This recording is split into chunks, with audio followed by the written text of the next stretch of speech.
من الأحمر والأصفر والأزرق. هنطلع بيهم الدرجات اللي انت شايفهم قدامك دي. انت متخيل ان 3 ألوان بس هنطلع منهم الألوان الفخمة دي؟ انت متخيل ان 3 ألوان بس ممكن يطلعوا لينا درجات تاني كتير ملهاش آخر؟ يعني الأحمر والأصفر والأزرق اللي كنا دايما بنلعب بيهم واحنا صغيرين.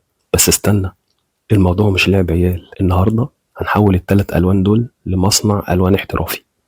هنخترع مع بعض 6 ألوان جديدة، شكلهم كأنهم جايين من كتالوج ألوان فخم. أول لون عملناه كان بني غامق مايل للأسود. الدرجة دي شكلها كأنك بتحضر بالظبط قهوة سادة من اللي بتصحصح الدماغ. وصلنا للون ده لما خلطنا ال3 الكبار، الأحمر والأصفر والأزرق. بس مش أي خلط، لأ، الموضوع عايز شوية مزاج ونسب دقيقة شوية. لو زودت نقطة أحمر هيغمق، ولو زودت أصفر هيبقى دافي، ونقطة أزرق هيبقى أبرد من كده، لحد ما طلعت الدرجة دي اللي تقدر تستخدمها كظل أو ككونتور للرسمة. بعدها دخلنا على مرحلة لعب الألوان الجد. جبنا شوية أصفر لون الشمس والتفاؤل، وخلطناه بنقطة صغيرة جدا من البني الغامق اللي احنا لسه عاملينه من شوية.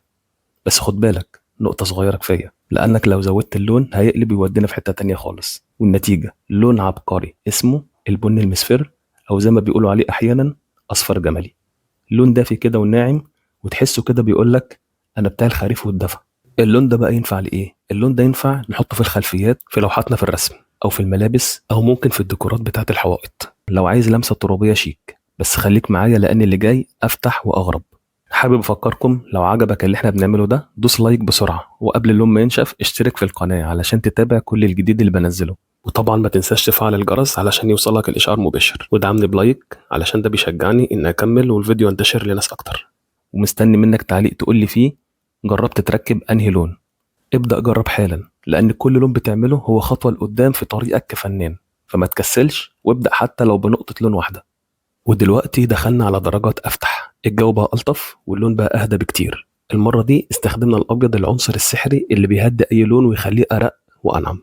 هنضيف حاجة بسيطة قوي من اللون البني الجملي اللي احنا لسه عاملينه حالا على الأبيض، ونقلبهم كويس جدا مع بعض. وهنحط دلوقتي نقطة صغيرة جدا من الأسود. بس خلي بالك احنا بنتكلم عن نقطة، يعني مش نغرقه بني أو نغرقه أسود. عايزين بس لمسة تدي طابع دافي من غير ما تغمق اللون. والنتيجة طلع لنا لون الكموني الفاتح، لون كده بين الأصفر الباهت والبيج، تحسه شبه لون الرمل بعد الغروب، أو زي لون ورقة قديمة فيها دفء وذكريات. وده لون هادي جدا ومريح للعين، ينفع تستخدمه في خلفيات رسوماتك، خصوصا لو عايز تدي إحساس طبيعي أو ترابي. كمان ممتاز جدا لو بتعمل رسمة فيها نباتات أو حتى رسومات أطفال أو ديكورات هادية. طب قول لنا يا فنان، اللون ده بيليق مع إيه؟ اللون ده بيليق قوي على الألوان الغامقة زي البني والزيتوني، أو حتى الأحمر الطوبي. يعني تقدر تستخدمه كقاعدة ناعمة تطلع فيها درجات تانية، وده بس لون واحد. استنى بس لما تشوف اللي جاي، هنقلب بقى على الزيتوني.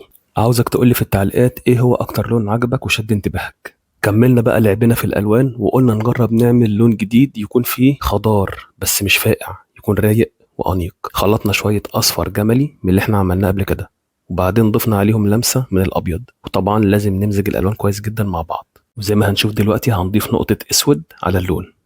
والمفاجأة، هيطلع لنا اللون اللي ناس كتير بتفتكره أخضر غامق، بس هو في الحقيقة اسمه زيتوني متوسط. اللون ده بيدي إحساس بالهدوء، وكأنك شايف ورقة شجر بعد المطر، أو لون زيتون طازة قبل ما يتحط في المخلل. طيب يا فنان، اللون ده بيليق عليه إيه؟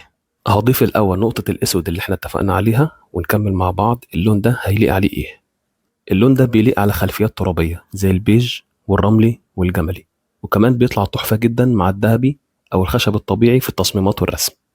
لو انت شغلك فيه مناظر طبيعية أو رسمة فيها ملابس كلاسيك أو حتى لوحات مودرن، استخدم الزيتوني المتوسط ده، وفعلا هيغير شكل الرسمة 180 درجة. ودلوقتي بقى دخلنا في درجة مميزة جدا. جبنا الأبيض كأساس، وضفنا ليه كمية أكبر شوية من الأصفر الجملي اللي احنا عملناه، وبعد كده زودنا الأسود بنسبة أكبر من اللي استخدمناها في الدرجة اللي فاتت. والنتيجة طلع لنا لون بنسميه الزيت الفاتح، وده من النوع اللي بتحسه هادي لكن مش باهت، في لمسة كده من الطبيعة. اللمسة دي قريبة من ألوان النباتات بس بشكل ناعم وأنيق. اللون ده شبه لون فروع الشجر الصغيرة أو لبس الجيوش في الطبيعة، بس على خفيف شوية، مش غامق أو عسكري قوي. ودي نسبة الأسود اللي احنا قلنا عليها. طب يا فنان، بنستخدمه فين؟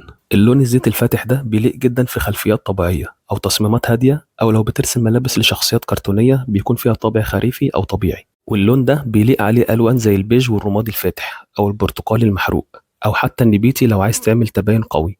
وافتكر ده مش آخر لون، لسه في لون معانا، واللون ده هيبقى مفاجأة. وأخيرا ختمنا رحلتنا اللونية بدرجة تقيلة كده تحس إنها بتتكلم. الدرجة دي بقى كانت محتاجة توازن حساس. زودنا الأصفر الجملي اللي عملناه في البداية بشكل أوضح من أي مرة قبل كده علشان يدي للون لمعة دافية مميزة، لكن في نفس الوقت دخلنا عليه لمسة سحرية من الأسود. مش نقطة، لأ، إحنا ضفنا أكتر علشان نهدي الأصفر ونزق ناحية العمق. الناتج طلع لنا لون اسمه زيتوني رمادي غامق.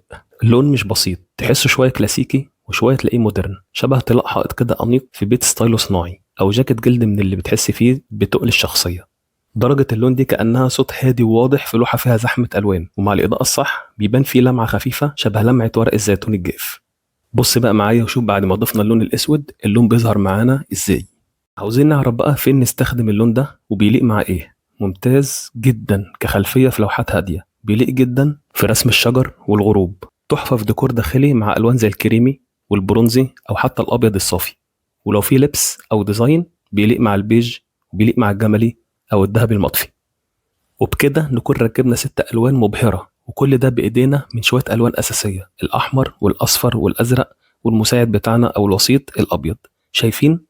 السحر بيبدأ لما نفهم الألوان ونلعب بيها صح. بس خد بالك، دي مجرد بداية، احنا لسه ما دخلناش على درجات كتير أو هنعملها مع بعض إن شاء الله. كل لون ليه حكاية وليه استخدام، وانت معايا هنا علشان نكتشف ده خطوة بخطوة. فلو حابب تتعلم أكتر وتكون عين فنية قوية، تابعني في الحلقات الجاية. كل فيديو هيكون بمثابة مفتاح جديد لعالم الرسم والألوان. ويا سلام لو بدأت تطبق معايا بنفسك، هنا بقى المتعة الحقيقية. لو عجبك اللي شفته دوس لايك واشترك بسرعة علشان ما يفوتكش ولا درجة من رحلتنا الممتعة في عالم تركيب الألوان.